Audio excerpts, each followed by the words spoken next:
Dragon Slayer is an academy that exists in the video game our boy loves to play the most. The game has this typical setting where you strive to become a prominent slayer and serve humanity by eradicating the menace from this monster-infested realm. By defeating monsters and completing various quests, you can upgrade your in-game character to a force that can rival the gods themselves. And that's exactly what our boy likes about his game. He's been grinding his ass off and raising his heroes to unprecedented heights. After literally raising 1,000 NPC students to S rank, the system prompts him with a special quest, an exclusive quest only he has been able to access so far. With the quest tagged as EX rank, it goes without saying that the loot he's going to gather from this quest will be EX rank too. Sounds lucrative because he can enhance his heroes to EX level, especially since S rank was the highest you could go just until now. As soon as he starts the quest, he finds himself transmigrated into the Dragon Slayer Academy game. Unlike many transmigration stories, this dude isn't even shocked or confused about how the hell he got into this digital world. It's as if getting pulled into the games you love is something that happens every Tuesday. Regardless, he checks his stats, and as expected, his stats currently stand at 0. No skills, no traits, no equipment, literally nothing. Then he's prompted by yet another system message. He's been granted a few special and exclusive traits for his first-time transmigration into the game. There isn't much detail given about what these traits exactly do, but let's hope to find out soon. He's hoping these traits will help him grind, level up, and become the embodiment of strength like he was before. This is where the game officially begins. Another system window prompts him to get ready for the tutorial. He'll have to survive for 10 minutes, and as a reward, he'll be granted the Dragon Slayer Academy new student kit. This puts a smile on his face, as surviving against low-level mobs doesn't even pose any threats. All he has to do is avoid attracting the attention of these mobs and let the 10 minutes pass. It's a strategy he has used in the past, but little does he know, bro is in for a great surprise. The snarling noises and heavy footsteps echoing can't be from low-level mobs. In the sky, there are literally 2 dragons duking it out. Of course, he accelerates through the forest before he loses his sorry ass in the collateral damage. He can't fucking believe what he just witnessed. 2 S-rank bosses just for a mere tutorial quest sounds ridiculous. Perhaps this unprecedented occurrence is due to the difficulty level being EX. Meanwhile, the fire dragon uses one of his magic abilities and is about to release a massive torrent of fire. The intensity of the attack is so high that if our boy doesn't leave this place, he'll be incinerated on the spot. It's then he remembers those special traits he received and decides to use one of them, the one which was dubbed Copy. As the name suggests, copy basically allows you to temporarily copy others' traits and skills. But to successfully copy a skill, you need to take a closer look at that particular skill. The second requirement to copy a skill is that you first have to identify the target's name and rank. But being the former champion of this game, fulfilling the second requirement isn't that hard for him. And without further ado, he copies the target's trait, known as elemental resistance. With the help of this elemental resistance skill, he avoids getting burned. It would be great if he could snag a skill too, but he currently can't use any due to lack of mana circulating in his body. Suddenly, he notices the wind blowing backward, all courtesy of this fire dragon who is about to exhale a massive torrent of fire. The other dragon, with electricity traits, is also preparing for a massive breath attack. Sensing the danger, our boy starts running in the opposite direction before he's gone for good. Breath attacks are the signature moves of dragons. Even with his elemental resistance, the risk of getting cooked alive still looms if he gets caught in the mess. As he's running away, both dragons unleash their strength, causing a massive blast. By that time, the 10-minute countdown has run out, resulting in the completion of the quest before he got cooked alive. As a reward, he's been granted the Dragon Slayer Academy uniform, a student ID, along with a train ticket. For Tutorial 2, he has to board the train to find himself at Dragon Slayer Academy. The scene promptly cuts to the train set to depart for Dragon Slayer Academy. With the high influx of students enrolling, the train is jam-packed with no seats to spare. So one of the students with a katana asks a passenger to accommodate him in the cabin.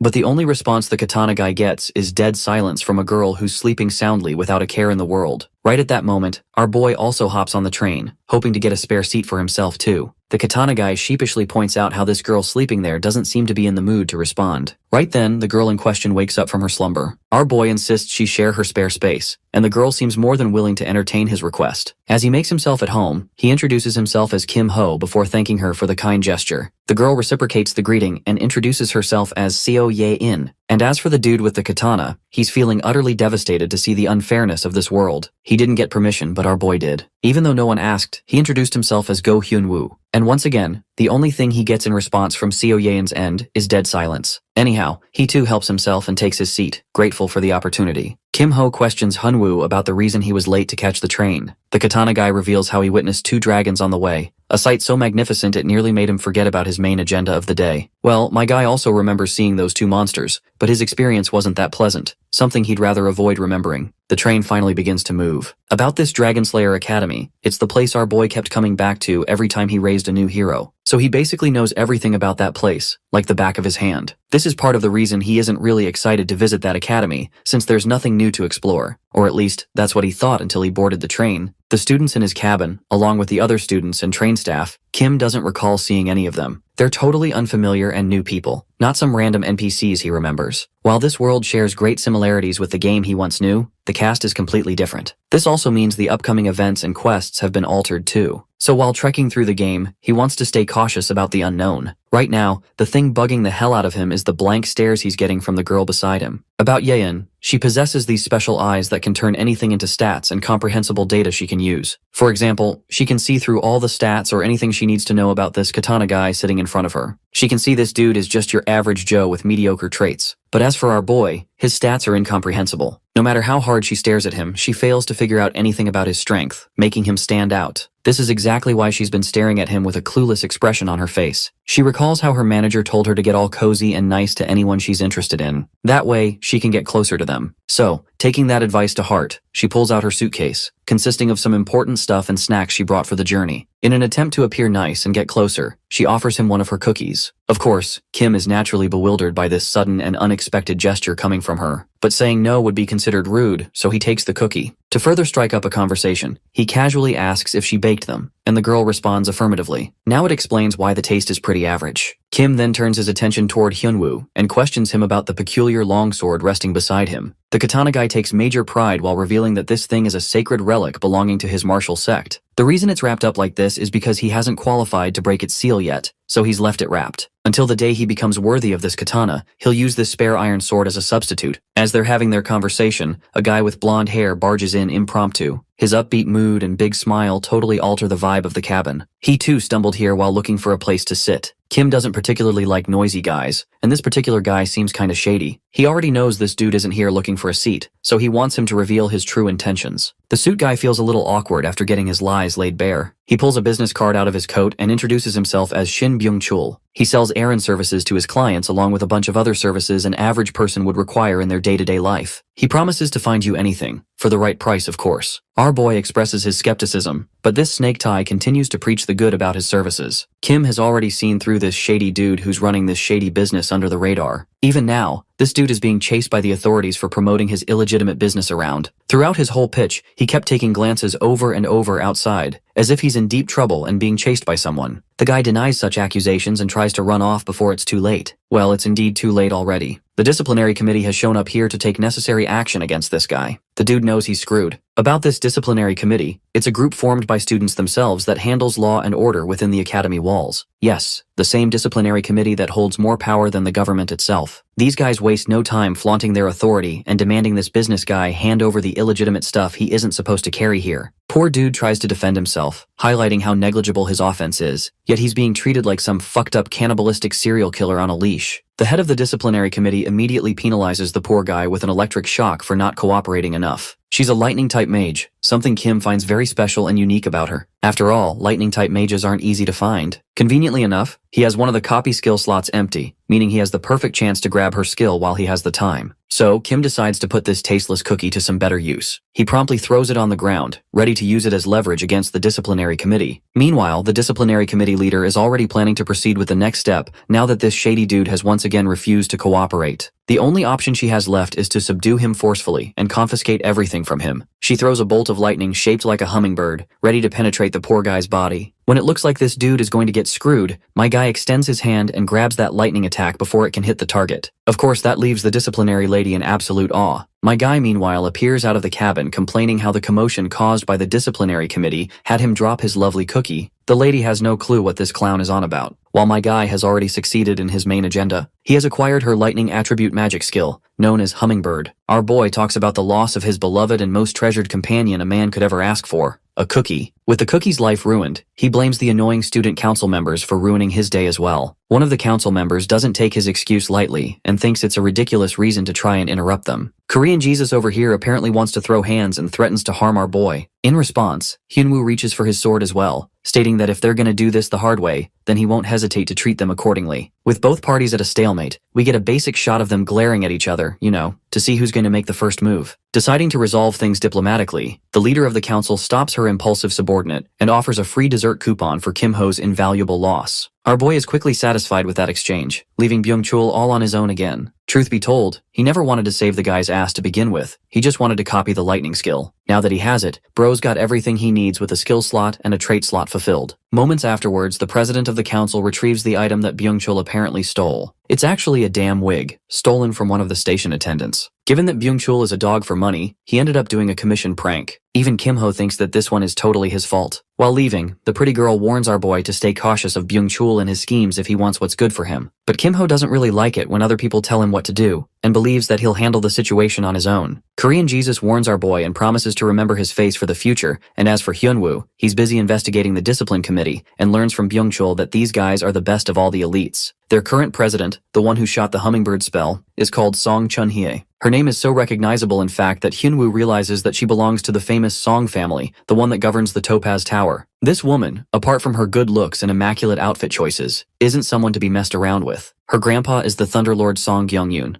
and let me tell you what, I don't even know the guy, and I already feel sorry for Chun-hee's future boyfriend. As for the background on the chumps that were following her, they're not exactly some randoms either. Among them is Jo Byok, a notable student of the Fist King. Then there's Han So-man, an excellent student of the Sword Empress herself. Finally, there's Gaeum Yohan, and even though I'm mocking the dude, he's actually the lone heir of the Golden Lotus Pavilion. After running an introduction to the committee members, Byung-chul thinks that it's time for him to head out. With him gone, Hyunwoo curiously turns to our boy, addressing the whole cookie sacrifice ordeal that he pulled off. It strikes him as strange that Kim Ho would risk himself in a fight over a single cookie. Revealing the truth, Kim Ho states that he actually came in to check on the epic lightning magic used by Chun-hye. This explanation surprises Hyunwoo, because he did see our boy stepping in to block the hummingbird spell, which leads to Kim Ho quizzing his knowledge of the spell. Brainstorming for a minute, Hyunwoo reflects that he hadn't seen a usage of the spell ever before, and even having caught a visual demonstration of it, he couldn't even see the released lightning hummingbird. It's as if the attack never intended to damage its victim in the first place, but rather stunning them in place. Kim Ho hears his explanation and agrees with half of what he said. He goes on to delve deeper on why it's called the hummingbird spell in the first place, as it is inspired by the unique flight pattern of the bird. You see, in a typical demonstration of the spell, its performance hinges on the ability of the mage. The fact that she used the hummingbird is a testament to Chun-hee's skills. Now, if our boy was up against a professional mage, he wouldn't have been able to catch the hummingbird, as the caster would easily be able to manipulate the flight pattern. But strangely, instead of altering its pattern, it ended up getting caught in his hand. That only signifies one thing. Chun-hee needs improvement when it comes to her control of her ability. At this point, Hyunwoo is genuinely impressed by our boy's in-depth explanation and fascination for a spell. By the way, there's one other observation that Kim Ho made when the spell fired off. He assesses that Chun-hye is talented for being able to use an E-rank ability with only a D-rank strength stat, further implying that she has access to either a strong trait,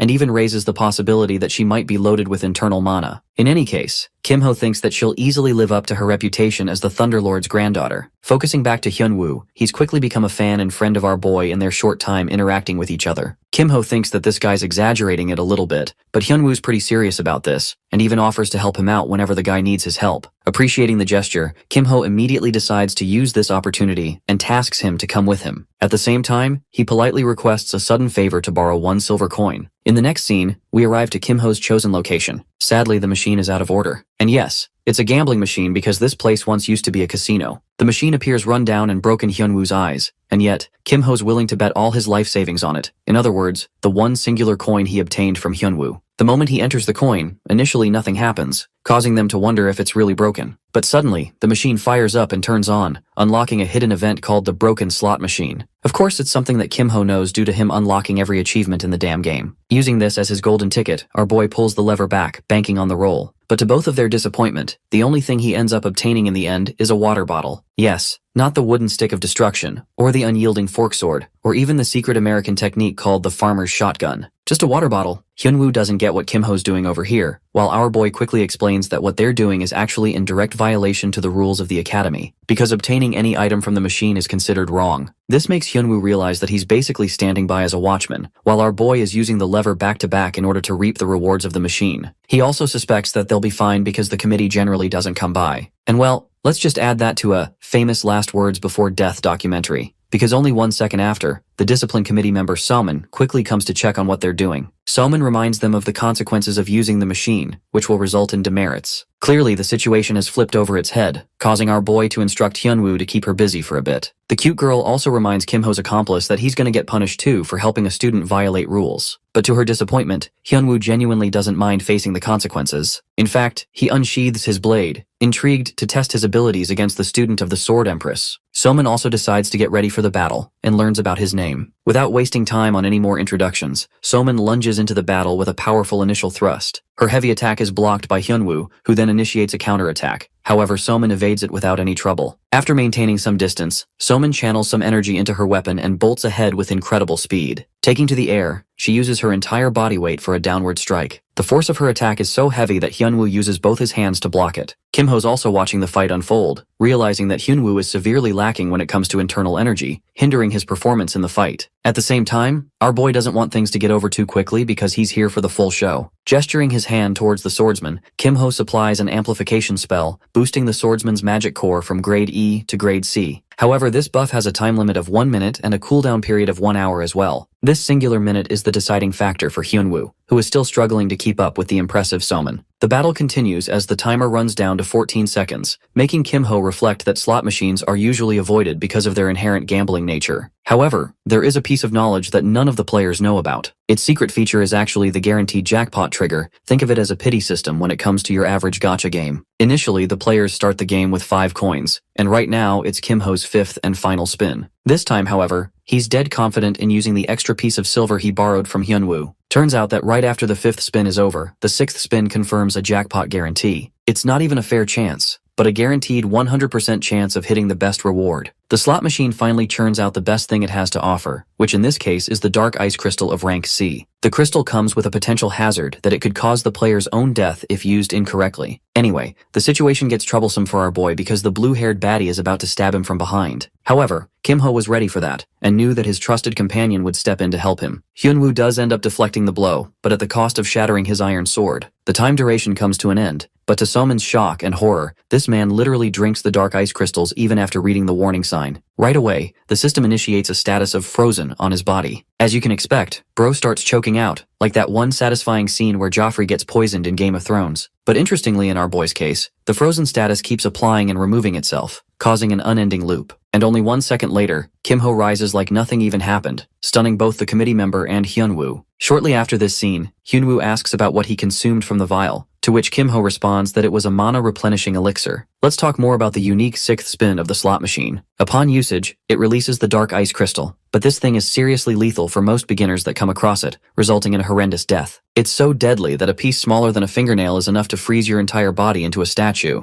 Basically, think of it like Medusa's petrification ability, but this time, you're consuming your own demise. As deadly as it may be, Kim-ho outlines that he's the exception to the rule. Why? It's because of his S-rank elemental resistance, you know, the one trait he obtained from the S-rank dragon in his tutorial quest. Because of that, his body has now entered a never-ending loop of applying and removing the frozen status, nullifying it completely. But not just that, he also gains an easy access to the immense energy after consuming the crystals. As for how he handled the committee member, bro used his male manipulator gaslighting Pro Max skills to fool her with a false explanation. Anyway, Hyunwoo's pretty satisfied being able to help out our boy, because it also led to him testing his own skills against the student of the Sword Empress. Kim-ho thanks him all the same, because he couldn't have pulled off the 6th turn without his help. The swordsman is thoroughly intrigued by Kim-ho's amplification skill that he used during the fight. However, our boy turns him down and states that he can't use it anytime he pleases, which is actually true because of the cooldown factor. Kim-ho's explanation is fair because even Hyunwoo understands that a powerful skill like that must have its own drawbacks.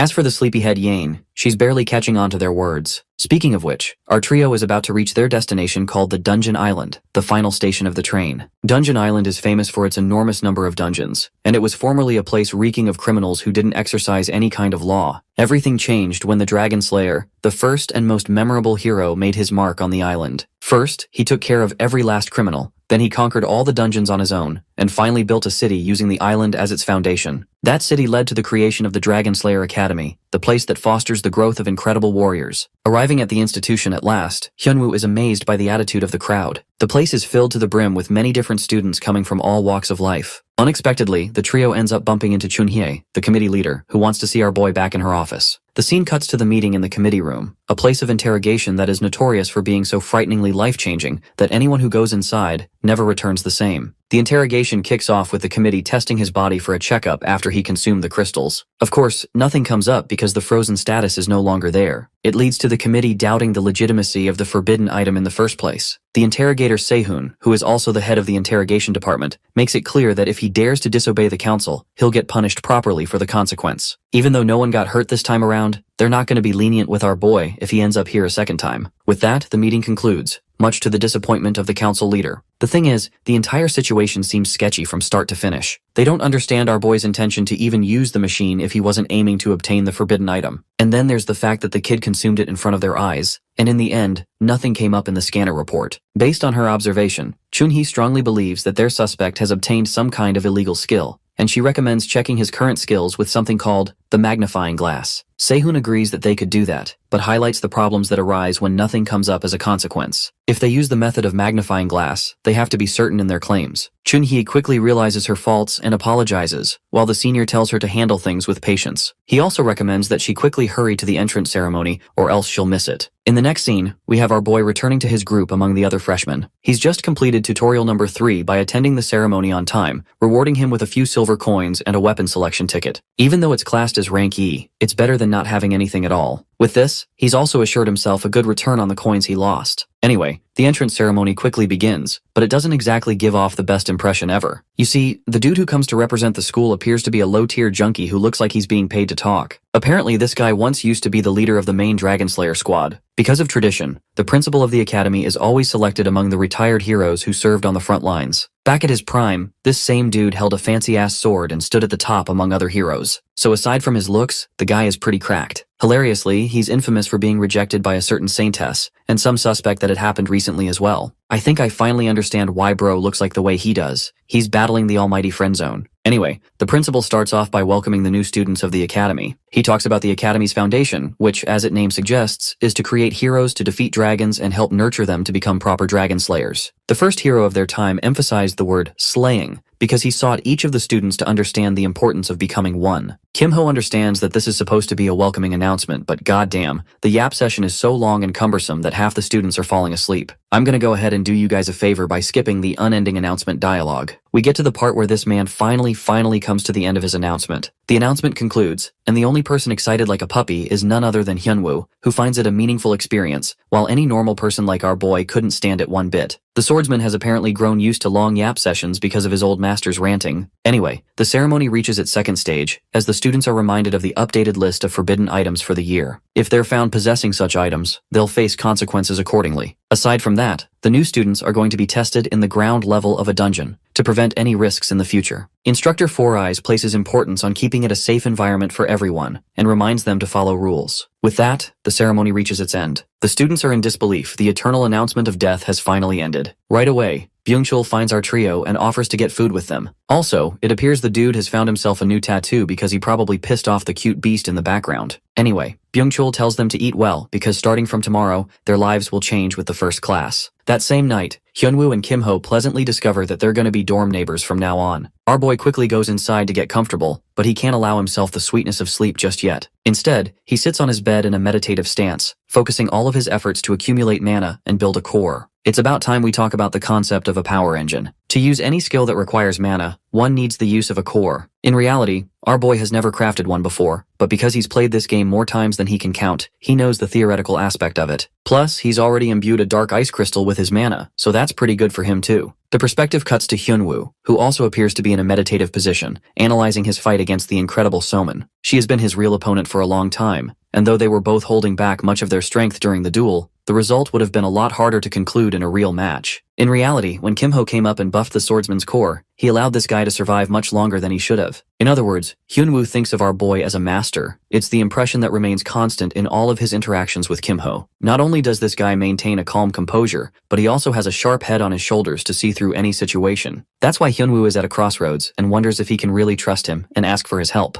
However, he quickly comes to the conclusion that it isn't right to make it a transactional relationship with his first friend. Instead, he prioritizes helping himself with his own abilities. And that leads us to the next day at the temporary classroom. The students are all gathered here chatting about, and the sleepy Yane has finally arrived too, even though her group mates thought she'd end up pretty late. Surprisingly, the classroom doesn't have a teacher around. The class has already begun, but still no one's here to take control, which leads to the impression that their teacher isn't a punctual person. Finally, someone steps up and enters their class, causing the students to feel excited at first, but horrified in the next moment. Yeah, well, you'd understand too once you see this guy's face. Looking like a serial killer who has just escaped jail, the teacher announces himself as their homeroom teacher, Lee Sudok. Right away, he addresses one of his students to inform everyone of his famous name. The terrified girl quickly reveals that he's known as the Villain Hunter. She gets it wrong and tries again by calling him the Human Butcher, which is another one of his nicknames. Meanwhile, our boy is reflecting on his understanding of the situation. Let's zoom out and focus on the Academy's world itself. This place is the one stronghold where countless S-rank heroes are forged with limit-breaking capabilities. Of course, some of them turn out to be terrible people and become villains to fulfill their own goals. Sudok, their teacher, is actually a hunter who tracks down such people and beats the shit out of them. In other words, this man is the definition of aura, because he's out here beating dangerous S-rankers for sport. In fact, he got his name because he's notorious for killing more villains than capturing them. Sudok makes it clear that he didn't want to become a teacher and only applied upon the insistence of the principal. He's someone no one wants to fuck with, and he's known for his perfect execution. And with this task of teaching, he intends to do the same with his students. Bro is so horny for perfection that he outright threatens to kill the students if they fail his exams. Ah yes, what better motivation than literally having your life on the line? Initiating his first class, Sudok addresses the grading system of their school. First off, the written exam criteria qualifies for 30% of the total score. Then there's a behavioral score of 10% for maintaining a clean record, a freebie for behaving well. Of course, the same score can easily drop to 0% if the students aren't careful and affect their overall grade. Sudok sarcastically states that he's going to make sure to keep an eye on each one of them, so that he'll get to see at least a bunch of his students survive graduation. Next up, he talks about the practical exams, encompassing 2 sections, dungeon quests and player versus player matches. As the name implies, the students will be tasked to conquer dungeons and then face off against each other for a score. The ranking criteria for this will be rated relatively to the other students. Long story short, with 3 sections encompassing 90% of the score and the attitude section containing the last 10%, the overall evaluation reaches a total score of 100. With the scoring criteria resolved, the teacher wastes no time taking his freshmen to the arena. Here, there's already multiple matches going on. Remember what Byung-chul felt so excited about yesterday? The player matches is what he meant. The rules of the match are known for changing from time to time depending on the setting. For this specific event, the rule is classified as a death match, and not a literal one. It just means that the duel will go on until one person's health bar hits 0, or if they're incapable of continuing the fight. They can also surrender, and there's a total time limit of 5 minutes for each battle. If neither fighter can resolve the duel in a set duration, the match ends in a draw, or reaches its conclusion via a judge. Byung-chul also states that the participants will face off against 3 random opponents from the same year, netting them a total of 300 points for every victory scored. But what about the cost of losing or drawing? To that, Kim-ho quickly states that there isn't any negative marking, but no one's going to get a participation reward for it either. Suddenly, a system notification pops up, alarming him of a subquest mission through the placement exam. Our boy is required to participate and score at least average results in the exam, which means beating one of his opponents. If he successfully completes the quest, his reward is an extra copy slot. To be honest, it's a pretty convenient quest according to Kim-ho's standards, because one victory and an average score in the dungeon conquest isn't difficult to obtain. However, something even more important to his attention is actually the opportunity to learn about the skills of the other students. Because here, he'll be able to spot exceptional talent which he can later use in his quest to create X-level heroes. If not that, he can always copy their traits or skills to his own advantage. Just a few moments after his thoughts, the announcer calls our boy's name alongside his opponent to step to the battlefield. Right away, Kim-ho sees the scarlet-haired beauty representing the Ruby Tower, who specializes in flame magic. They're known for their high-damage firepower, which is also the reason Kim-ho loved maining them back when he played the game. However, right now this girl's about to become his test subject for the upcoming 5 minutes. By the way, she's a bit disappointed going up against a dude with zero reputation surrounding his name. To her, he's just a damn nobody. Not just that, he's carrying a sorry-ass earth staff, which honestly looks like a glorified can for an old man. It's almost insulting to her that he's brought a pathetic E-rank staff. From these observations, she concludes that her opponent definitely isn't from the Emerald Tower, which also implies that he's not an Earth Specialist mage. This makes her wonder if his goal is to use support magic with the staff. She theorizes on his usage of the staff, as their fight quickly kicks into motion. Manhwa treats him as a supporter caster and prepares a powerful combustion skill, deciding to end the battle in one move. Right after she cast her ability, the audience found themselves enamored with her representation of the Ruby Tower. However, to Yanhwa's complete shock, her opponent's health is fully intact. It's true that she wasn't expecting a one-hit kill, but the fact that she couldn't even dent this guy is just insane. When the smoke clears, our boy confidently smiles at her confused state. The fight is on, and Yanhwa is already on edge, questioning why her attack didn't connect. Thinking that her opponent must have deployed the Dispel ability, she changes tactics and decides to use a spell that can't even be blocked by a Dispel technique. What she does is cast a column of explosive flames all around him, forcing her opponent to choose his options carefully as any misstep could be detrimental. But to her shock, our boy remains unaffected. That's right, look at him standing majestic without even trying. It pisses of Yanhwa to the point she casts a third ability, invoking a powerful spell called the Fire Pillar. The attack is aimed right towards Kim-ho's head and detonates in a firestorm upon impact. The large column of flame shocks the crowd, impressing them once more with the might of a powerful representative of the Ruby Tower. However, things aren't as conclusive as they seem, because once again, Kim-ho appears completely unharmed. All this time, she has been banking on her confidence with the spells of the Ruby Tower, and yet nothing is even leaving a dent on his health. In response, our boy finally makes his move, deploying the same hummingbird technique he picked up from Chun-hee. Clearly, Yanhwa wasn't expecting a lightning spell being used by a support type. She manages to evade the bird initially, but Kim-ho skillfully changes its trajectory to strike her from behind. Yes, he just gave her a backshot charged by lightning. On her knees, Yanhwa succumbs to the paralysis effect of the hummingbird spell. With the duel reaching its definitive conclusion, our boy recommends they end the fight. He thinks it's going to be terrible for his opponent if she ends up revealing her entire arsenal to the rest of the crowd. It's going to be problematic for her future matches to come. Despite his condescending words, Yanhwa ultimately decides to accept defeat, shocking the crowd completely. Their expectations were completely subverted, just like the atrocious ending of Game of Thrones. Anyway, Kim-ho doesn't like the fact that he's gathered so much attention right in his first battle, so he intends to be cautious from now on.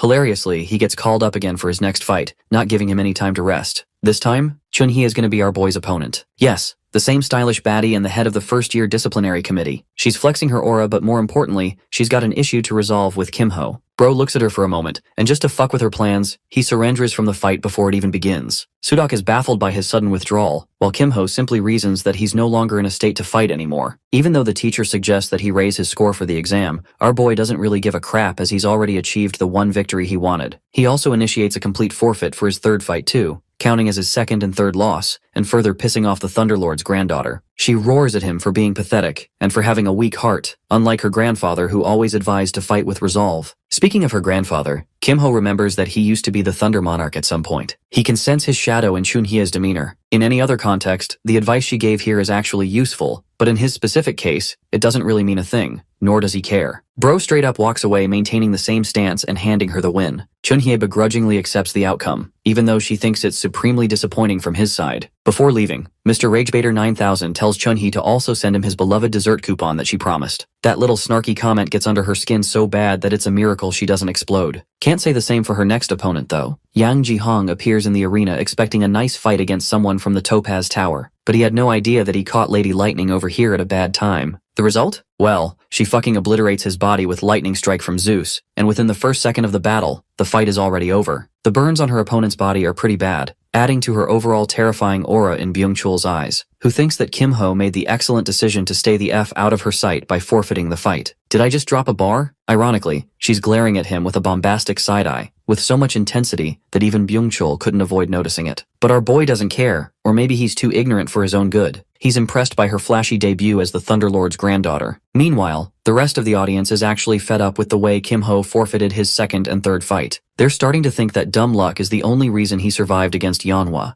and it's exactly the kind of perception that our boy wants his image to be. So while shit-talking is usually a bad thing, in his case, it's a positive thing. Anyway, Chunhye is queued up for her third and final fight, but only this time, she's up against the beautiful Seo Yane, also known as Korean John Wick's daughter. To everyone's surprise, Yane ended up as a gun duelist. This fight is building up to be something worth watching, because gunners typically have a unique advantage when it comes to facing off mages. People are starting to think that maybe Chunhye will lose this duel after all, but our boy thinks that it's too uncertain for now, so they'll have to let things play out. To make it even more fun, Kim Ho is happy to place a bet to determine the victor for 5 silver coins. Being the greedy little rat that Byung-chul is, he immediately accepts the bet. The fight between the resolute granddaughter of the Thunder Lord and the mysterious and emotionless duelist officially kicks off. Yane seizes the advantage by firing off numerous shots via her amplified bullets. As expected of Chunhye, the girl quickly blocks the bullets with little to no difficulty. Things are going just as expected in the eyes of Kim Ho, because he fully understands that Chunhye's mana pool is exceptional. What she does next is conjure up numerous hummingbird spells. The birds are advancing their way to Yane, who is still focusing on shooting her shots. The gunner manages to evade both of the birds, but just like our boy, Chunhye commands and controls the birds to alter their trajectory and attack Yane from behind. Unfortunately, she gets swiped across her face, stunning her immediately and knocking Yane to the ground. Of course, it wasn't a direct hit, because if it had been, the stun effect would bring about the end of the fight. Still, Kim Ho says that it still slowed down Yane's movement. And with the first bird electrocuting Yane, it's obvious that she won't be able to dodge the next attack. So things are playing out exactly like our boy predicted, and will result in Chunhye's victory. But then comes an element of surprise. The badass Yane throws out a smoke grenade to confuse her opponent, causing the smoke to blind her vision. It's an interesting tactic that surprises Kim Ho, because any other grenade wouldn't have landed against Chunhye. With the smoke covering her vision, the battle has become complicated for the lightning mage, and it's here where Yane can finally hone in on her advantage. The gunner takes aim and connects a proper shot against Chunhye's back, a direct hit.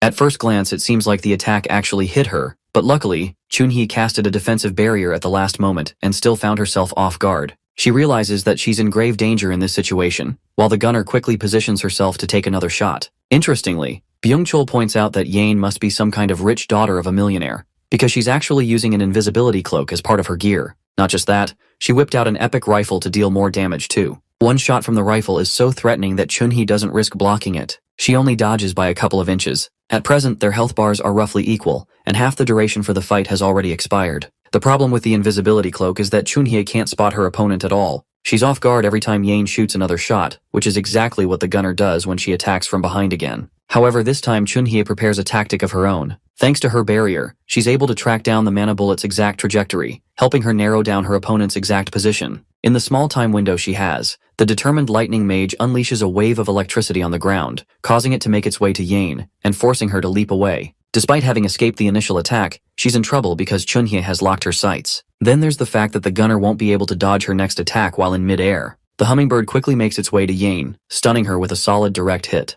Unfortunately for Chunhye, the moment the attack connects is exactly when the time duration runs out. Even though Yane flops to the ground with a lower health bar than Chunhye, the fight is over. Byung-chul is shocked while Kim Ho appears unsurprised, because after seeing the committee leader's skill, he can confidently say that no one can best her in a direct flight. By default, because Chunhye has more health, she is ruled as the victor. At the same time, he finds Yane's abilities to be rather impressive to have lasted this long. As for the bet, poor Byung-chul ends up losing and surrenders the coins. But he wants to place another one right away to gain back the money. Our boy realizes that this dude is addicted to gambling, so he declines the offer. Back at the arena, the majestic swordsman Hyunwoo has arrived to face his opponent, the Fist King's disciple, Jo Byok. Because this fight appears interesting, Kim Ho agrees to the bet and concludes that the Fist King will likely win. Byung-chul thinks our boy is far too ruthless to his own friends to say something like that, but Kim Ho's just stating the facts of the matter. Of course, the gambling addict doesn't understand his point, but Kim Ho expresses that he'll find out soon enough. Let's get to Hyunwoo's perspective, who understands that his friend is watching. This time, he intends to show his best skills, even though it's going to be tough for him. He unsheathes the iron sword, while his opponent Byok wonders why he refuses to use the blade on his back. Unfortunately, Hyunwoo expresses that he's unfit for it for now, but the Fist King's disciple doesn't really care. After all, he plans on dealing his 100% going into this fight. With both fighters preparing their battle stance, the fight kicks off. The assault is Byok, who outmaneuvers against the swordsman's first slash, and quickly gets into position for a fiery punch. Even Hyunwoo can testify that this guy's movements are top tier. By the way, that punch just now is so damn strong that Hyunwoo could feel the full weight of it even after blocking. In fact, his entire body is sent flying from the impact alone. Hyunwoo fully understands the critical situation he's in. Normal attacks just won't help him last in this fight. As for his opponent, Byok launches himself like a damn torpedo for another strike, while the swordsman prepares to end this fight with a single move. Unleashing his clear-stream sword technique, he faces off against Byok's enhanced punches. Unfortunately, reality is disappointing for Hyunwoo, as his blade shatters during their clash. With his weapon out of commission, the swordless man quickly accepts defeat.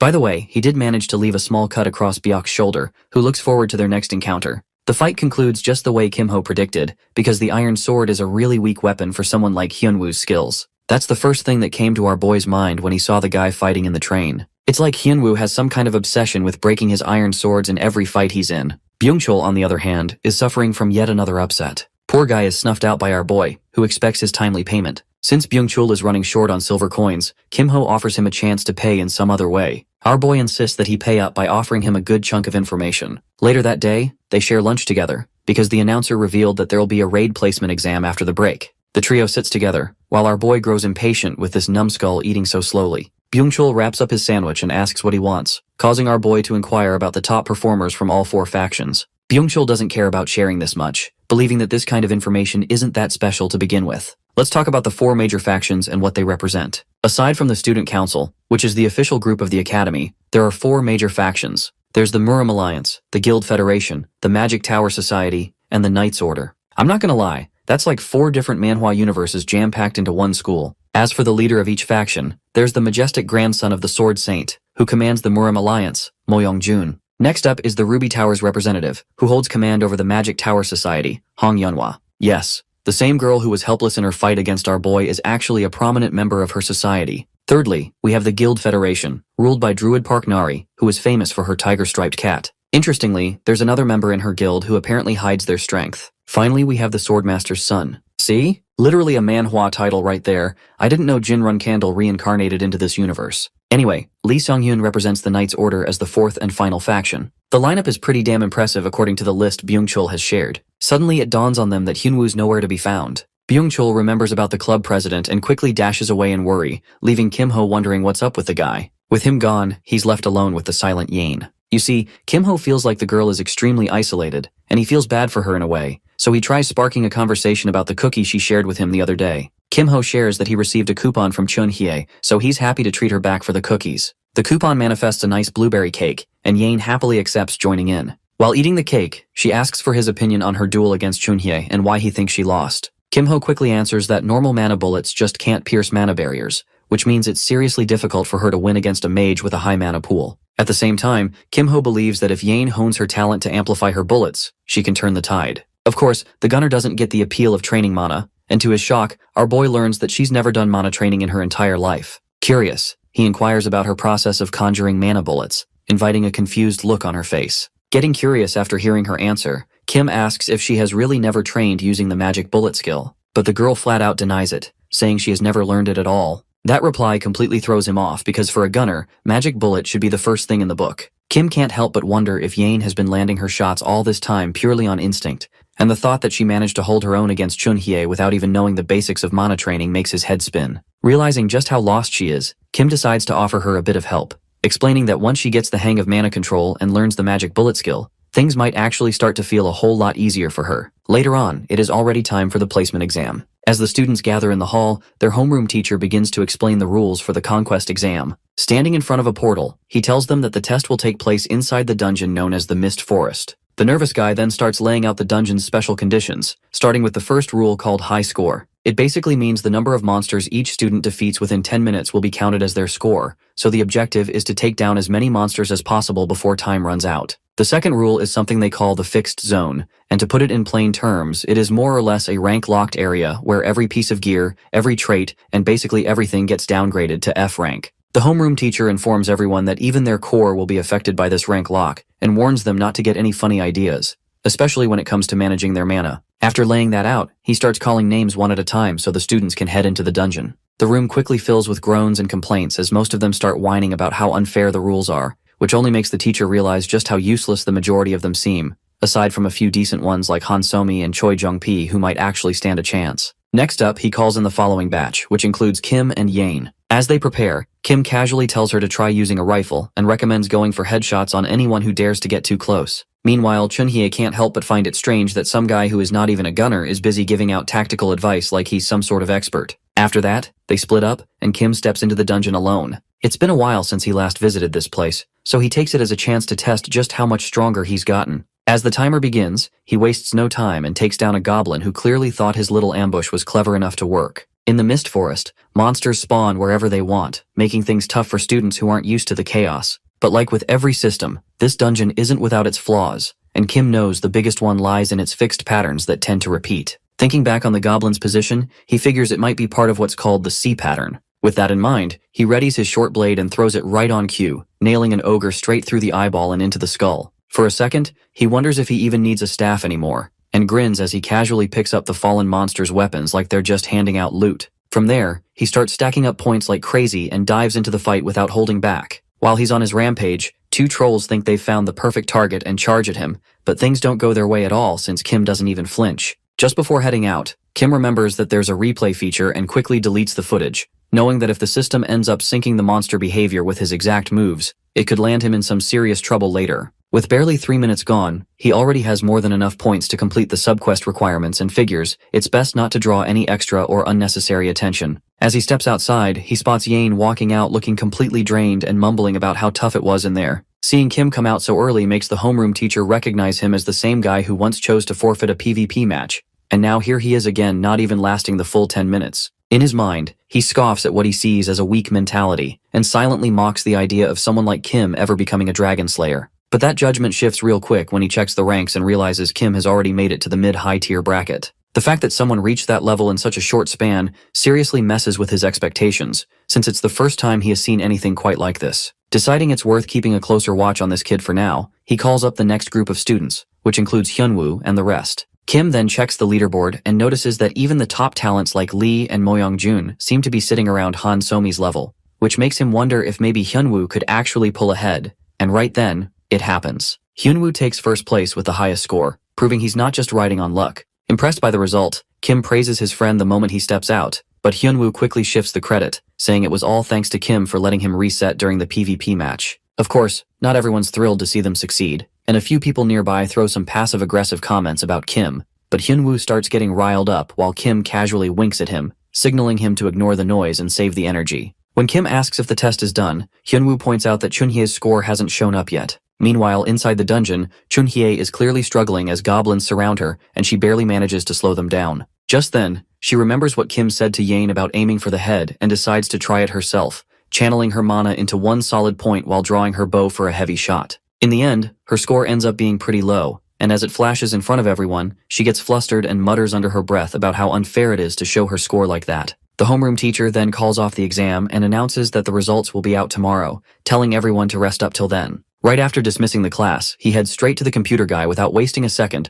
and demands to see the replay from Kim's conquest exam. The guy tries pulling it up right away, but things take a turn when he realizes the replay wasn't saved at all. That clearly doesn't sit right with the teacher, so after a bit of digging, they end up finding out the obvious truth that Kim had deleted the footage himself, which definitely raises suspicions. He knows if our boy kept going at the rate he was going, he would easily go over 2,000 points soon. At first, he thinks that it is possible he is one of the apostles of the evil lord who infiltrated the academy, so it would be smart to quietly prepare countermeasures against him. Four Eyes asks him if he should report the case to the principal, but the homeroom teacher decides to observe for a little longer because if they don't present solid evidence at once, he thinks Kim will go underground and become even harder to catch. As he walks away, Lee concludes if our boy really is an imposter, he will reveal his true colors soon enough. Meanwhile, at the cafeteria, our hero along with Hyunwoo and Yane grab some coffee. It seems they have gathered at the cafe to make sense of the really confusing booklet they got over a nice cup of coffee. Our boy tells Hyunwoo to bring out his student ID and check the points. He explains that the number he sees are available points that act like currency in the academy. He continues that points can be earned from dungeon quests as stated in the book, and although they can be used to buy items or services, they can also buy recordings that can be accessed right before a student leaves the dungeon, including replays of other students. As he shows off the replay of Soman, he buys for 100 points. Seeing the recording of the blue-haired girl accessible so easily leaves Hyunwoo completely speechless. Kim says since Hyunwoo has a solid score, his probably sells for a lot of points too,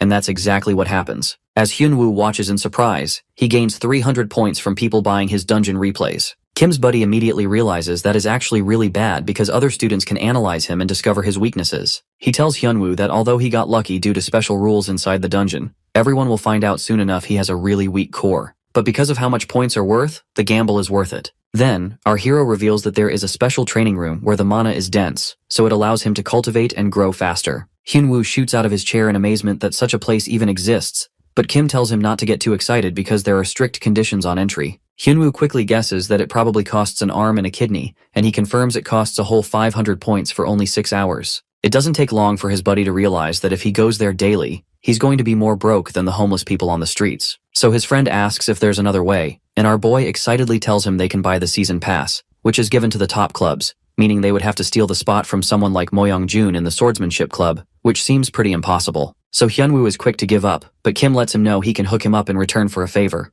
With a sly grin, he says he wants Hyunwoo to dive into the deep dungeon once he is strong enough, and explains that it is a deadly place compared to the mist forest they just went to. Without any hesitation, Hyunwoo confirms that he has a warrior spirit, so there is absolutely no doubt he will take him up on the offer. Hearing that, Kim tells him to grind as much as he can, saying he will somehow get the season pass for him in 2 weeks. After that, he heads to the workshop to make another sneaky deal. Inside, he sees a shut-in busy in the dark who asks him to state his business. Our boy politely greets his senior and says he would like to join the Magic Engineering Club, so the guy asks him why he came straight to Workshop 4 instead of 1, and he says that the people from Workshop 1 sent him here, really pissing the senior off. The guy straight up tells him to say what he wants and leave instead of annoying him. As he turns around, Kim notes that his senior has a B-rank magical engineering skill and happily copies it without any respect for consent. After that, he looks around in search of something, and the moment his eyes land on it, a sly grin flashes across his face. He grabs a shiny blue cube and asks his senior if it's valuable at all. The man says that it's pretty useless trash because it's so complex no one can replicate anything like it. So our boy asks him if he can have it and says he feels bad taking it for free. So he offers to trade it for a catalyst reagent in return, because even though the item isn't exactly a big deal, it is something an engineer always needs. Just like he planned, the senior happily trades it and tells him to stay silent about their little deal, and my guy smiles on the way out watching the fool celebrating, thinking he just exchanged a catalyst worth 1,000 points for what is basically trash. Suddenly, an optional quest shows up for Kim, and he quickly presses accept even though it is a big hassle, but what most people don't know is that the reward for the trashy quest is the S-rank item called the Cube of Life. As someone who has raised 1,000 S-rank characters in the past, he goes to the Mana training room because he knows an exploit on how to make the item without going through the painfully annoying quest line. Using the amplification skill to upgrade his copied B-rank magic engineering to S-rank, he starts solving the 10x10 Rubik's Cube within a mere 60-second time limit. Normally it would take around 3 days to solve, but he manages to make some serious progress within just a single minute. After that, he fully locks in and grows his core through 1 full hour of focused meditation,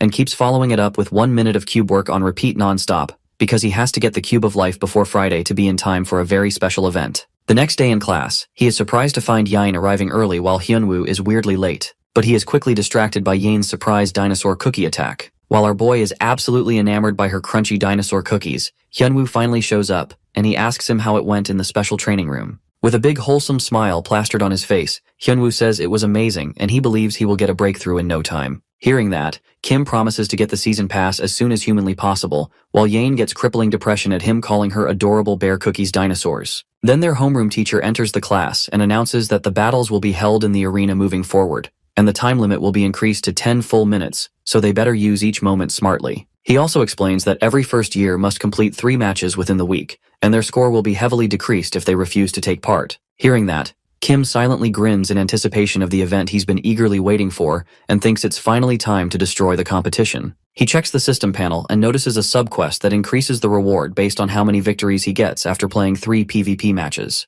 Because of that, this time he knows he cannot afford to lose and has no choice but to win. He tells Hyunwoo to come along to the arena with him, but before he can leave, Yain grabs his arm and mentions that she is free today. Everyone nearby stares at them thinking a proposal is about to drop, but their hopes crash immediately when they realize it's just about a training session the two had planned. Later in the afternoon when the arena is completely empty and Kim is casually goofing around with his friend, a red-haired guy named Ji-hong suddenly walks in and starts mocking him for forfeiting the battle against Miss Song. He calls Kim a coward, which instantly fires up Hyunwoo again, but Kim calmly waves him off and keeps things from escalating. Still, Kim has no plans of going easy on the redhead and begins provoking him by pointing out that they both ended up with the same score in the placement exams. That ticks Ji-hong off even more as he yells about how insulting it is to be compared to a coward, and in an attempt to prove his point, he challenges Kim to a one-on-one duel right there. Kim accepts without hesitation, clearly enjoying how things are going exactly the way he wanted. Ji-hong goes all in thinking he can end the match with a single strong move, but Kim stays a step ahead and hits him with the hummingbird spell, paralyzing him in an instant. He even mocks Ji-hong for falling for the same exact trick twice, especially after getting humiliated by the Thunder Girl not too long ago. Kim says that he at least showed more mercy than Song Chunhye and wraps up the fight by beating him cleanly. Even after taking a proper loss, the redhead refuses to accept defeat and insists that a second match would end differently. Kim plays along and goes for another round, but the result stays the same, with Ji-hong ending up even worse than before. Still not ready to give up, Ji-hong challenges him again, clearly fired up to somehow turn the tables. Even though Kim needs one more win to complete his quest, he acts like he's completely exhausted and insists on getting something in return if they're going to fight again. The poor redhead, desperate for another shot, hands over a spiritual pill made by his own family just to get Kim to agree to a rematch, only to be defeated the exact same way yet again. This time, the beating finally knocks some sense into him, and Ji-hong admits his loss, even apologizing for all the rude stuff he said earlier. He tells Kim he was wrong to call him a coward and says he misjudged him, but Kim casually tells him to keep acting like he's a coward for now. While the request seems a bit sus, Ji-hong ends up agreeing without pushing any further. Once he's done stacking up his 3 wins, Kim checks in with his friend and finds out that Hyunwoo has also managed to secure 2 victories. Hyunwoo says he still has one more match to go and tells Kim to head off first while he wraps things up. Kim then makes his way to the Mana training room where he starts working with Yane, patiently teaching her the basics of magic bullets and helping her grow stronger. The girl turns out to be a fast learner, and the way she picks up everything leaves Kim genuinely impressed. Their training keeps going until it's finally her turn to fight, and she walks into her match against a green-haired guy named Kwak Ji-cheol. The guy tries to get clever by using the terrain to stay hidden, but Yane just smiles and takes him out like a bird on a wire, securing herself a clean and easy win. Later that night, the homeroom teacher reviews the match replays and notices a few things that feel off. His eyes go wide when he sees Yane's battle and starts questioning how someone could improve this much in just 2 days. That's when it hits him as he remembers overhearing that Kim had trained with her, and it becomes pretty clear that he's pulled some serious strings again. The whole thing gives the teacher a bit of a chill as he starts wondering who this mysterious kid really is. Meanwhile, Kim is chilling somewhere else completely focused on the cube, and he finally finishes crafting the Cube of Life, which boosts the effectiveness of any stored life-type items by a solid 1.3 times. He feels pretty proud of himself for all the hard work and intense meditation that upgraded his core rank up to D, so now the mana consumption from skills won't feel nearly as painful as before.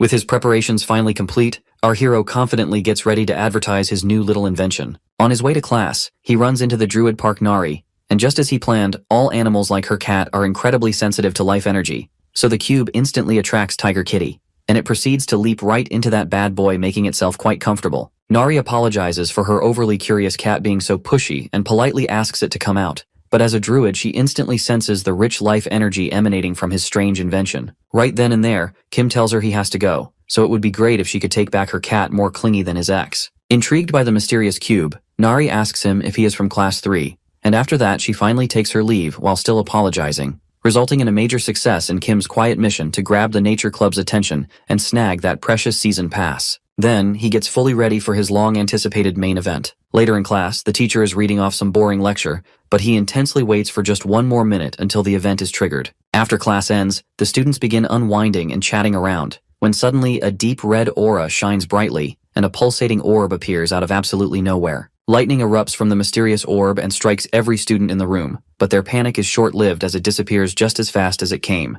At first, they think nothing really happened, but as they begin to notice numbers printed on each other's foreheads, our hero instantly recognizes this as the surprise inspection known as the ban wave. It uses some fancy sci-fi magic to detect whether students possess any inappropriate toys or illegal items in their inventory and locks them away. Our hero is genuinely surprised at the horrifying screeching sound it makes, while Yane and Hyunwoo stand undisturbed like nothing strange happened at all. He then looks at some lame guy panicking while checking his inventory, and calmly walks up to him to ask if his club president happened to tell him today was inspection day. Still, the guy cries out that he doesn't have anything technically illegal, but what he does have are things no man should ever be caught carrying. So, our boy casually offers to give him a little help. He seriously doubts if Kim can really do anything, but the moment Kim takes the item back, he desperately begs him to save him, and swears he'll do whatever he says in return. Hearing that, our boy calmly makes it clear to the guy that he now officially owes him a favor, which the guy quickly confirms without hesitation. Kim then tells him to place any of his banned items safely inside the cube, making the guy suspiciously curious if it's actually safe.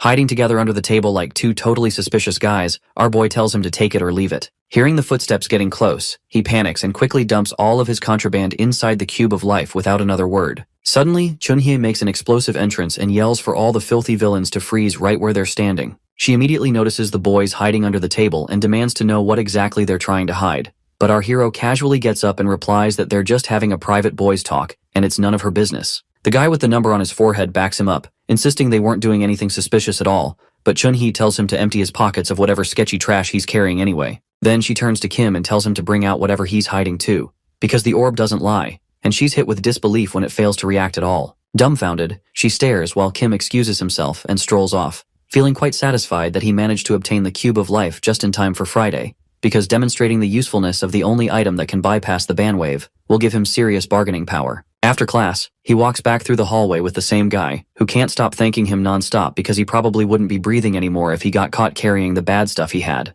With a cheeky smile, Kim casually reminds him that he didn't exactly do it for free. Our boy then tells him to head straight to his club president to reclaim the items, and the guy nervously admits she's actually been wanting to see him for quite some time. You see, the Thieves Guild is responsible for moving all the illegal items throughout the entire Dragon Slayer Academy, and right at the door, our boy watches the clueless guy innocently say hi to his boss, only for her to kick him square in the face for making her work on an off day. She then proceeds to beat the poor guy up, saying he totally wasted her precious free time. Watching her go completely ham on him, Kim finally says hi to remind her he's still standing there, and the lady instantly calms down and introduces herself as Gu-young, president of the Thieves Club. She immediately jumps into business mode and demands that he show her the item he claims can completely bypass the bandwave system. Seeing the Cube of Life up close, she can't believe it exists just like the rumors have said, and she even admits it's getting her so heated she wants to steal it for herself right now. Still, our boy reminds her she'll get caught immediately since all Magitech items have an anti-theft feature, leaving her amazed that the thing is Magitech. Hearing that, her over-the-top excitement dies down, and she leans back, asking what our hero is really after, while also explaining there's not much they can offer right now since the club is kind of broke at the moment.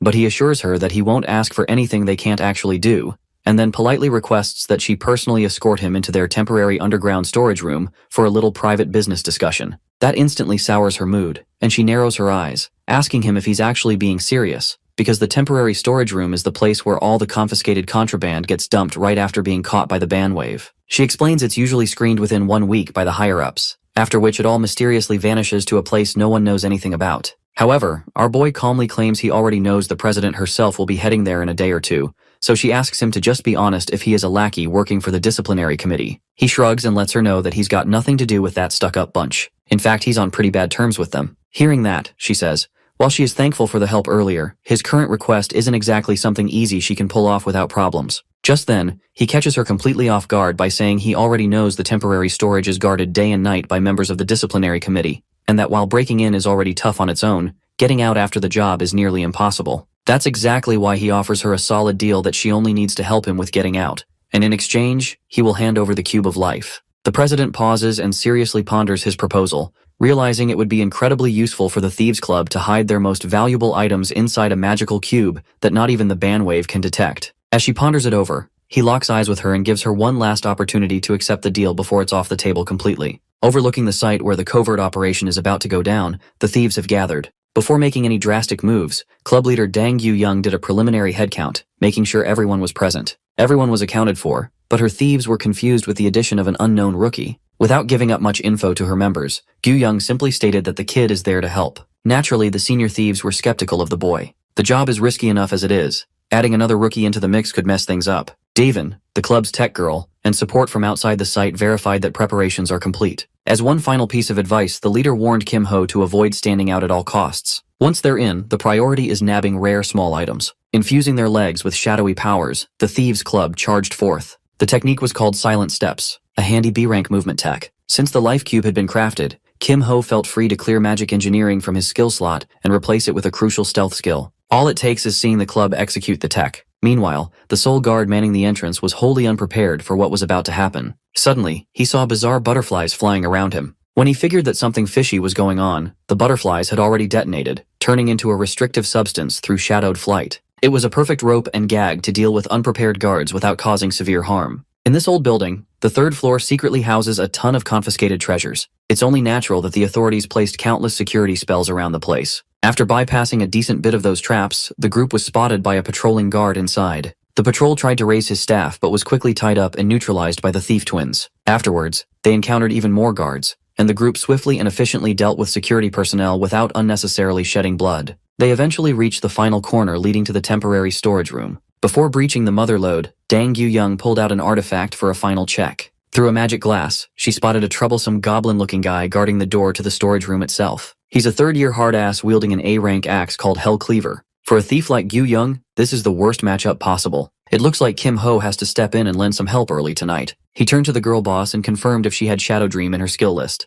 There are only a select few people who know about that technique, but there's no time to explain how Kim Ho became aware of it. After getting confirmation, he gave her a little touch and used Amplify to elevate the C-rank Shadow Dream up to A rank. They are losing time, so there is no time to wallow in surprise. Gyu Young used Shadow Dream and spawned more butterflies than he had ever summoned in her life. The purple flyers quickly swarmed around the axe-wielding bastard. Like the brute that he is, this dude started swinging his giant weapon in an attempt to cleave little ass bugs. Of course, that did not end up working at all. As soon as one of the butterflies got in range to explode, a chain reaction was triggered. The axe brute was taken out of the equation in one blow. He looked like a cocoon ready to come out with wings. A-rank skills are A-rank for a reason. Gyu Young made a mental note to confront the freshman about all this crazy shit after the mission is finished. With the last line of defense neutralized, the thieves were left to feast on treasure. While they were looking for shiny and valuable stuff, Kim Ho did a little personal shopping on his own. The banned item list at the academy mostly restricts items with dangerous side effects. If it's something that damages the body or mind, it will be banned.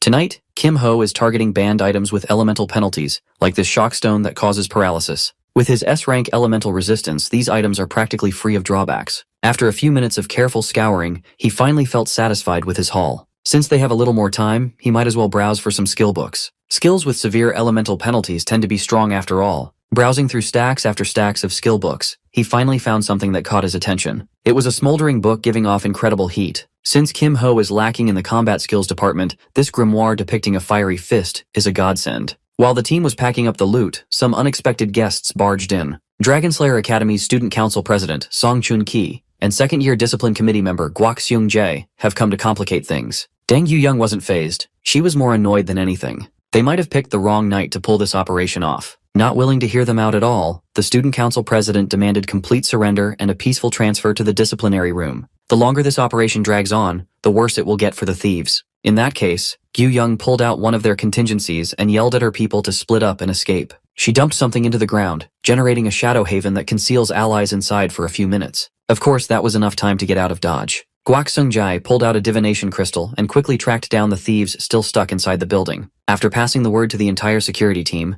getting out of the old building just went up to hard mode. On his way out, Kim Ho was interrupted by a big boulder barreling in his direction. Thankfully, he had good enough reflexes to dodge the stony schmeat. Guak Seung-jae calmly walked out of the corner, praising Kim Ho for dodging such a well-executed sneak attack. Seung-jae is up to date with his homework. He knows most members of the Thieves Club, but this black-haired kid was entirely unfamiliar. Perhaps a freshman. Kim Ho didn't even give a verbal response. He's smart enough to hide his speaking voice in front of the authorities, and Guak Seung-jae respected that. If he won't speak, that essentially means surrendering is off the table. All around the ground, sharp stone pikes protruded and tried to destabilize Kim Ho. After closing enough of the gap, he summoned an electric hummingbird. Guak Seung-jae clicked his tongue and summoned stone cannons held by tree roots. He sent a barrage of cannonballs in hopes of knocking the thief out, but the hummingbird simply drifted around the sea of balls with grace. This nerd had never seen bird control this good ever in his life. If he didn't put up a defensive spell in advance, he'd be toast now. As he recovered from the shock, the freshman thief ran past him with silent steps. Unfortunately for Kim Ho, he was forced to take the only path out,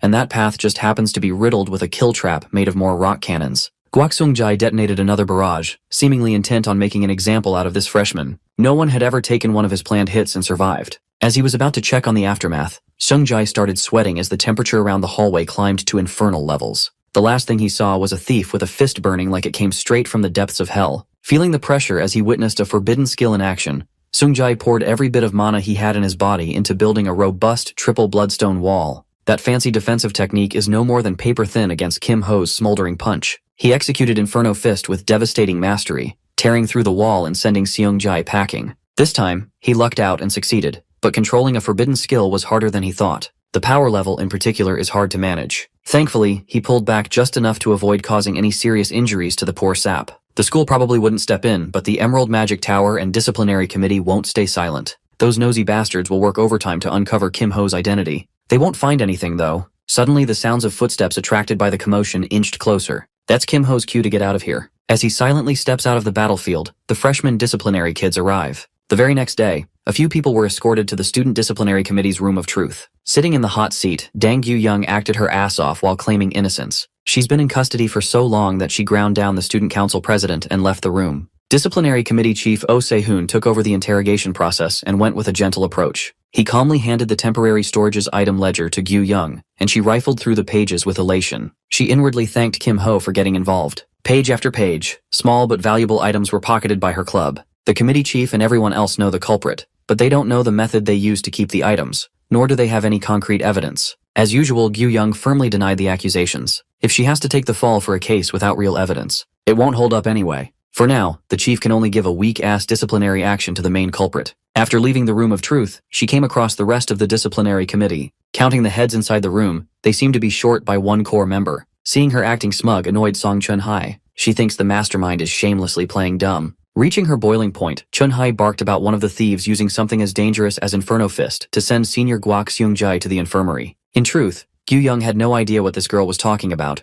but if she had to take a guess, there's only one dude in that operation skillful enough to use a forbidden technique. After being interrogated, the club leader went straight to the club and checked on Kim Ho's hand. Surprisingly, it looked perfectly fine, no burn marks at all. Kim Ho didn't bother hiding the fact that he was responsible for that one guy's hospitalization. Forget that four-eyed nerd, it's time to check the spoils of their labor. Looking at the plethora of treasures safely stored in the life cube, Gyu Young drooled in excitement. She had never seen a soup of pretty colors like this before. With this bountiful harvest, the deal should be considered fulfilled. Just as Kim Ho was about to leave, Gyu Young stopped him with a proper invitation to join the Thieves Club. She promised to take care of the rookie if he lets her. Last night she saw arrogance and greed. In her eyes, this boy is the embodiment of a perfect thief. It might sound like an insult, but it's high praise coming from her. Either way, Kim Ho passed on the recruitment offer. He reckoned that this girl only wants him partly because of the life cube. He already has plans to sell this thing though. More than anything, he needs special practice room season passes, about 4 of them. Besides, the immunity to the ban wave is just a bonus feature. The cube's real strength is its core ability. He promised to reveal the item description to her in exchange for a small favor. Kim Ho just wanted to plant some seeds by passing a message to the head of the Magitech Club. Some news about a freshman completing a 10 by 10 by 10 cube.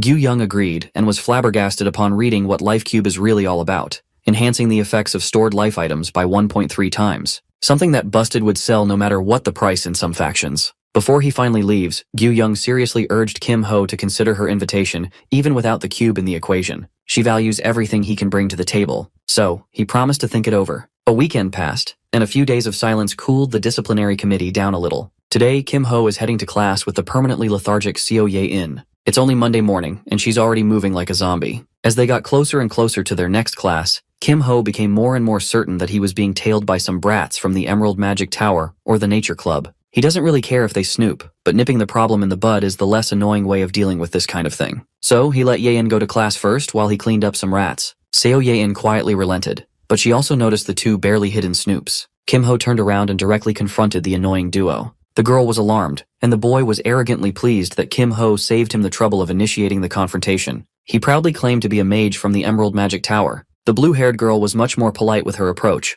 formally inviting Kim Ho to meet their leader. Of course, he firmly rejected such an invitation. If the tower leader needs something from him, the leader can come himself instead of sending lackeys. The boy was pleased that Kim Ho wasn't cooperating. Putting on a glove, he had been itching to hit someone to the batter in the message. In that regard, Kim Ho agrees. Without giving the rat a chance to finish his monologue, Kim Ho sent a hummingbird flying. Upon landing, it completely paralyzed the green rat, making him convulse uncontrollably. Miss Rat watched her partner quiver on the ground, not knowing what to do. If it's a fight they are looking for, Kim Ho is always open for business. Knowing that she's no match against someone as decisive as this guy, Miss Rat apologized for causing trouble. Judging by the hummingbird's movement, she could tell that this Kim Ho guy is a skilled fighter. She apologized and he turned around. At least one of the rats had enough brain cells to know when to quit. Miss Rat believes that the rumors about Kim Ho being a coward are nothing but a lie. Mr. Rat, on the other hand, believes that the Ho simply got lucky with a hit. He was already plotting his revenge when a magic bullet cut through the bullshit and hit the back of his skull. Miss Rat quickly scanned the surroundings, terrified of the unseen sniper that could be hiding anywhere. She tried to be polite and smart,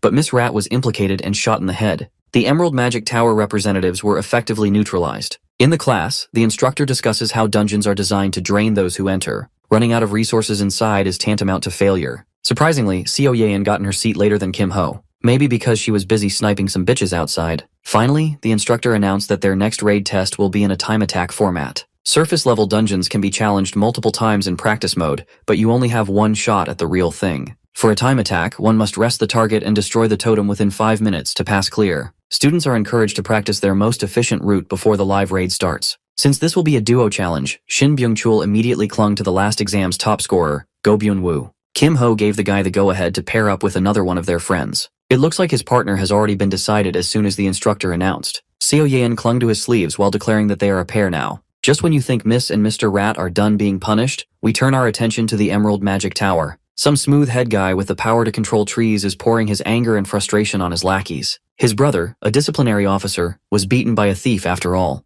Smoothhead managed to control his emotions, dropping Mr. Rat before things could get out of hand.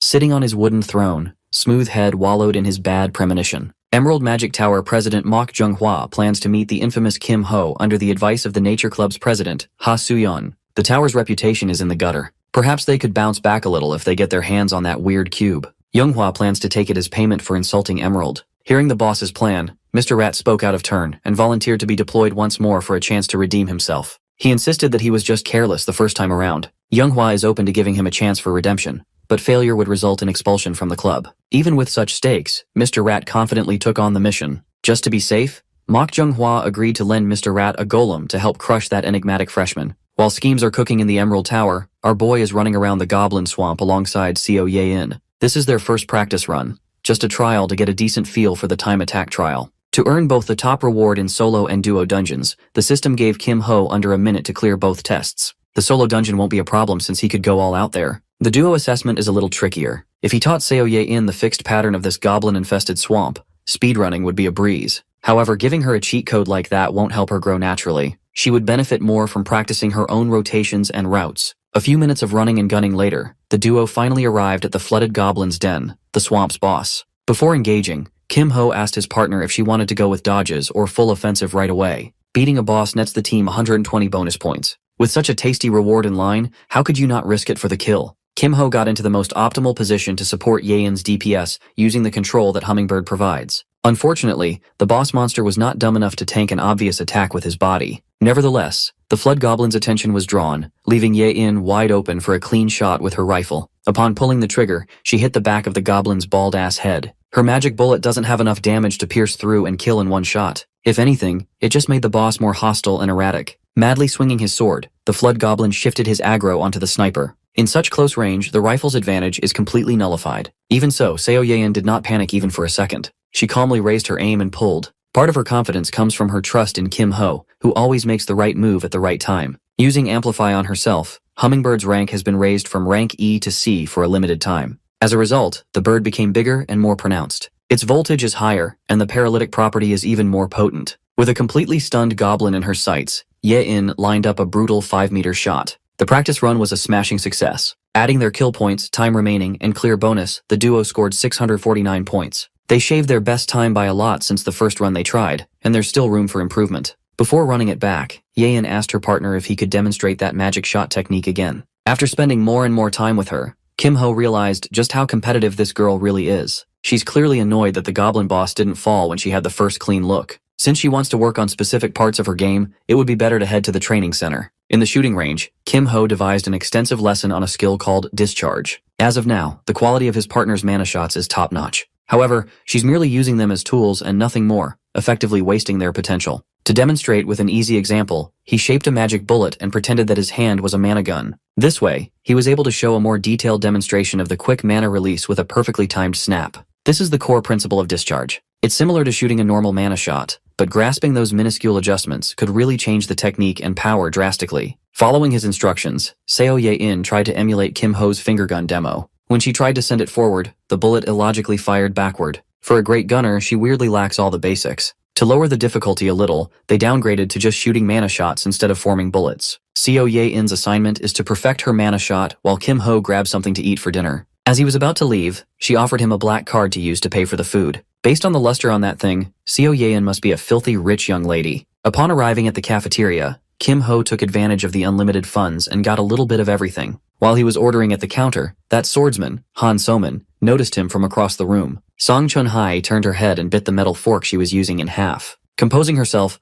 this is actually a perfect chance to confirm something that's been bugging her for days now. Running up to Kim Ho, she asked if she could see his hand for a moment. The unidentified thief who used Inferno Fist during the storage incident is still out there. Imagine Chun-hai's surprise when she heard that the thief was an expert with Hummingbird skill, someone connected to the Thieves Club. She happens to know someone who fits the criteria perfectly. Disguising her weird request as palm reading practice, Chun-Hai was eager to check if Kim Ho had burn marks on his hand. He acted flustered, playing along with the girl's naive game. So he raised his hand and let Chun-Hye observe and prod him as much as she wanted. When the first one turned up clean, she demanded to see the other one. After careful scrutiny, she found not a single sign of burn. She was in a daze and forgot to let go of Kim Ho's hands. She thought she had it all figured out. Now she's the one flustered while running away from the awkward situation. Deciding to tease her a little bit, Kim Ho demanded to know his fortune from the palm reading. More specifically, he wants to know about the future of his love life. Annoyed at his blatant rage bait, she yelled that he had some tough days ahead of him. Big time! While the rest of the committee is winding down,